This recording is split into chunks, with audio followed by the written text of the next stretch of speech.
Greg and Daryl continue their climb up the back of Old Pierre Mountain. The two prospectors struggle up the mountain, reaching the top and looking down at the top of the Gadsby and into the canyon. It's a steep drop down, but there's a ledge.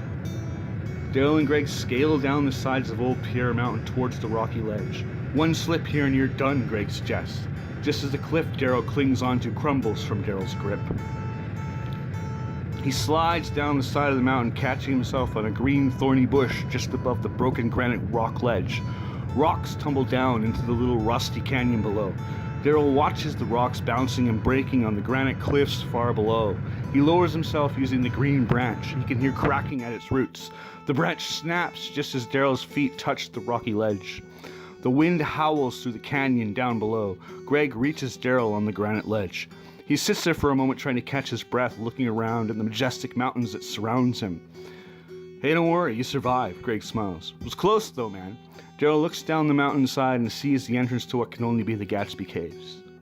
The two prospectors carefully make their way on the crumbling granite ledge towards the Gadsby Cave entrance. Greg reaches into his backpack and pulls out a flashlight.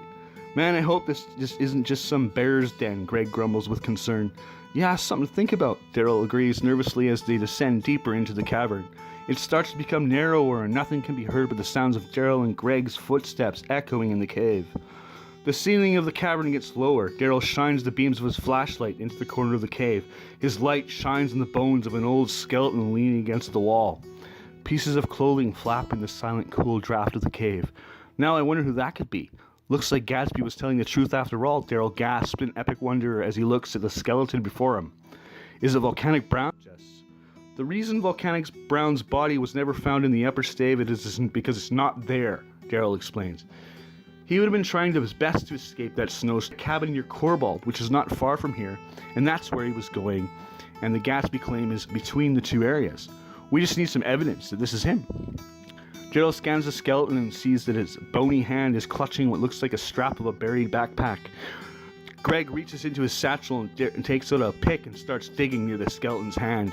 Greg reaches into the hole and pulls out an old dirty backpack with an ancient frame metal backpack that the skeleton was holding onto. Daryl puts his hand inside, pulling out an old rotten paperback novel. Daryl quickly flips through the pages.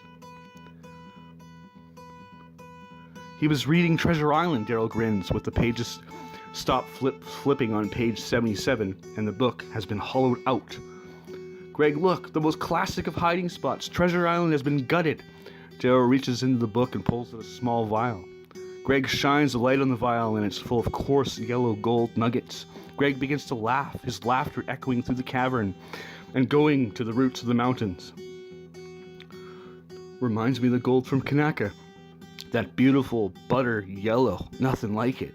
Greg smiles. There's something else in here, Daryl suggests, reaching into the hollowed out book and pulling out a folded piece of ancient yellow moldy paper. Daryl opens it and Greg shines the light on the paper. Iceworm. It's lights out for me now. Sunset Brown. Sunset Brown. Greg. Sunset Brown, Greg gasps.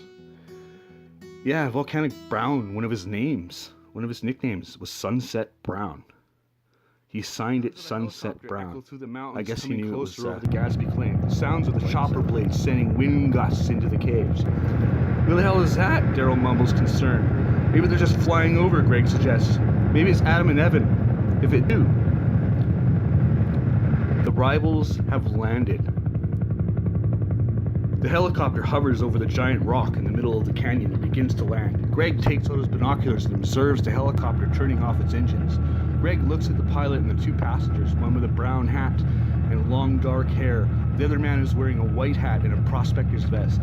He starts helping the pilot unload from a compartment on the passenger side of the helicopter. Well, this is not good, Daryl says. Can I see the binoculars? Daryl takes a look at the passenger's face and is as he feared.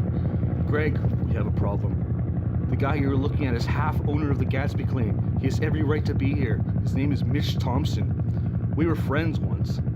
We had a bit of a falling out, I'm afraid. A falling out over this place. At the moment, unfortunately, he's half owner of the Gadsby. The other guy, he looks kind of familiar, but I'm not sure. You sold him half this claim? Greg asks. I was broke at the time. I didn't think I was obligated to go in there with him. When I had the chance, I went in with Adam and Evan, and we actually found the Gatsby claim post that helped launch the show, Curse of the Frozen Gold.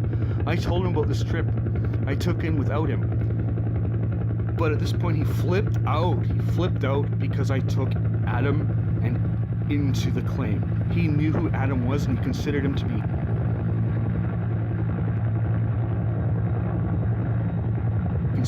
a demon. Really crazy. He prayed to Yahweh for my death. He believes this Zohar will lead him to the gold, Daryl explains. Well, he's just found our camp, Greg says as he continues watching through the binoculars. Thompson and his partner make their way towards the gear left by Daryl and Greg. No matter what, he can't know what is in these caves, Daryl says. This has to end now. What the hell are you gonna do, Greg asks. Daryl turns and walks back towards the canyon, grabbing Greg's machete from his backpack as he heads back down to face Thompson. The helicopter that dropped off Thompson starts its engine and begins to warm up. Daryl hides behind a piece of jagged granite away from the wind of the helicopter and holds onto his hat, not wanting to lose it again like he did back in Spindle Canyon. In a few moments, the helicopter takes off in a boiling gust of wind and flies out of the Gadsby and up over the Pitt Lake Mountains. Chapter 3. The Battle on the Rock. Daryl climbs down the mountain, his blood boiling. His rage blinds him to his current situation. His foot slips on a rock, causing a landslide of broken rock tumbling down the mountainside, crashing and smashing as it breaks to dusty pieces before resting near the creek far below. Thompson takes out his rifle, an old-school Winchester. He loads it and takes aim at Daryl as he nears the bottom of the mountain. Daryl turns, climbing to the top of the cliff, standing on solid ground. Thompson takes aim and fires at his old friend. There is no forgiveness for infidels, Thompson yells as he squeezes the trigger a second time. The bullet breaks the rock, causing a second landslide. Jagged pieces of granite break loose. Two large ones headed straight for Greg, who jumps out of the way, losing his grip and falling backwards into the dark gorge below the Gatsby caves. He falls out of control through the air, landing with a splash in a pool of icy water in a small but deep creek that flows down the side of Mount Pierre. Greg swims with all his strength to the surface, pulling himself out of the creek to safety. Daryl climbs down Pierre Mountain, making his way back through the knob and into the main Gadsby. Thompson aims his rifle at Greg, who is climbing the ridge towards him. Thompson, stop now!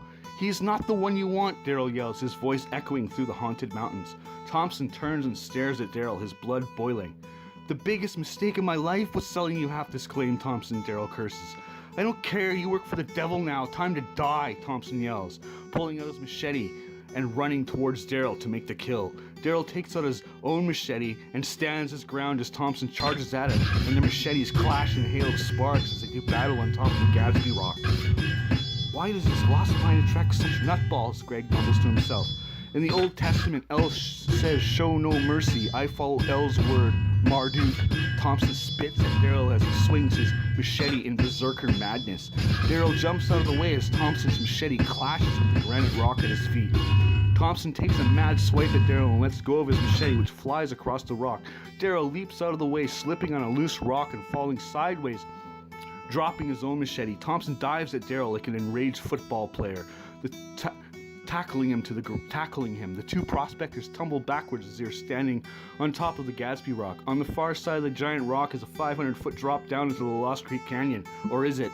Daryl grips on a rocky crag as he falls and tries with all his strength to pull himself to his feet. Thompson loses his grip on Daryl and stops himself from falling off the edge of the rock. Are you two insane? Greg screams, shocked as he walks towards the battle. You stay out of this now, you hear me? A voice commands Greg. Greg looks over at Thompson's prospecting partner, sitting on a rock smoking. Larry Ambers, Greg gasps. The one and only, Larry answers with arrogance. I've heard lots of bad things about you. Kick any Boy Scouts off your Coquihalla claims lately, Greg asks. Thompson stands up and cursing. Daryl looks on in horror. His jacket is ripped, his fedora has fallen off his head, but he sees it next to the rock and grabs it. Thompson sees his machete on the ground and picks it up. Blood drips from his hand and his head. This has to stop, Greg curses, reaching for Thompson's fallen Winchester among the rocks and aiming at Thompson's feet. Larry reaches into his jacket and pulls out his .38 and cocks it, aiming at Greg. Put the gun down, son. Boys will be boys. Let these two settle their scores like men, Larry suggests. Thompson raises his machete and swings. Daryl ducks under his blow. Thompson swings his machete, slicing lightly into Daryl's upper leg. Daryl screams in raging agony, his voice echoing through the Gadsby claim. "What are you gonna do, shoot me, Larry?" Greg says, aiming at Thompson's feet and pulling the trigger, his shots exploding with a spray of dust and rock at Thompson's feet. Who turns around in shock, taking his eyes off Daryl for a split second, who tackles Thompson in a blind rage. Thompson takes a step backwards, and this time, the two rival prospectors topple over the backside of the cliff. "You want the responsibility of their deaths on your shoulders when it could have stopped it?" Greg yells. "Looks like we might be too late," Larry says, running over to the edge of the rock. Larry puts his gun away and follows. Greg runs over to his gear and grabs a blue climbing rope. The two prospectors fall through the air and come to crashing down on a narrow rock ledge that hangs over the gorge below. Both men have had the wind knocked out of them. Daryl has a gash across his forehead. Thompson landed right on the edge of the little ledge. He looks around stunned, and as he does, the rock under his feet and Daryl's feet begins to crack. "Daryl, catch!" Greg yells from up above, tossing the rope over the edge of the rock. Daryl grabs the rope and begins to climb. "D, you think you can escape me?" Thompson screams, jumping and grabbing Daryl's leg just as the rock ledge crumbles into pieces under their feet. Chunks of rock smash into the cliff, splashing into the creek far below. Greg is pulled off his feet by both men's weight. Larry stops smoking and grabs the rope. Thompson dangles from Daryl's leg, his nails digging into his flesh. Daryl kicks Thompson in the face, cracking his nose. "Die, motherfucker," he yells. Up top, the rope slips out of Greg's hands as he trips on a jagged rock. Larry lets go of his end, the rope ripping out of his hands and flying off the cliff. Daryl and Thompson slide off the back of the giant rock into the gorge below. Daryl and Thompson land in a deep pool of water in the crack just below a small waterfall. Daryl spins around, disoriented under the water, looking around for the surface. He sees sunlight shining through the clear water and swims for it, shooting to the surface. He sees a large slab of bedrock near the edge of the creek, clawing his way up, collapsing on it in exhaustion. He looks around for Thompson and he notices a huge pool of blood Thompson has smashed his head on a rock in the fall. "Hope you get to meet your god, Thompson," he mumbles, watching Thompson float by. A ripped copy of the Zohar sticks out of his pocket. Blood drips from a wound in Daryl's leg from the machete fight. He stands up feeling dizzy. Thompson then starts to moan and stops himself from floating down the creek. "You're lucky he's not dead," Larry yells, reaching into the creek and helping Thompson to his feet. "You will pay for this, infidel." Thompson curses as the loud rumbling of a helicopter is heard echoing through the mountains and landing on the claim. "I called the helicopter on the sat phone," Greg suggests. "You need to get to a hospital, man." Greg points to the blood dripping from Daryl's leg. "I'll be fine," Daryl grumbles. "I hope you burn in hell," Thompson curses. Daryl takes 2 steps forward and falls down and passes out from the blood loss caused by Thompson's machete wound. Chapter 4. Kaiser and the Aftermath. Kaiser sits at his desk watching the sun cascading through the window, shining light on his collection of gold prospecting maps, including the upper pit geology map Daryl left in his office at their last meeting. Kaiser will never give it back to him. It's part of the Kaiser Lost Creek Mine Archive now. Kaiser grins, taking a deeper drag of his joint, when there's a frantic knock on his office door. "Boss, you have to let me in. I have something to tell you," a frantic voice yells from the other side of Kaiser's dented wooden door. "Come in, for Christ's sakes," Kaiser grumbles. The door opens and in rushes Trent Styler. He has long, messy hair, Ray-Ban shades slide off his nose. "Well, spit it out already. The pig's on your back. The last shit you sold me was killer," Kaiser suggests. "No, it's nothing like that. It's about Daryl Friesen," Trent grumbles.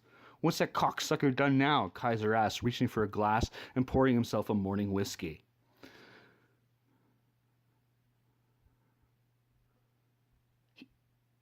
And that's the end for now. If you liked that at all, comment. I'll read more. If you want, I'll put a link up and you could, God forbid, buy the short story, I'll call it, and help support this channel. Because, all the support for this channel comes from advertising and me. This channel does not make millions of dollars, nor do I, contrary to what, God help me, some people out there might actually think. Comment, say something, anybody. For now, Secrets of the Lost Creek Mine. I'll read more. I just need encouragement. Bye.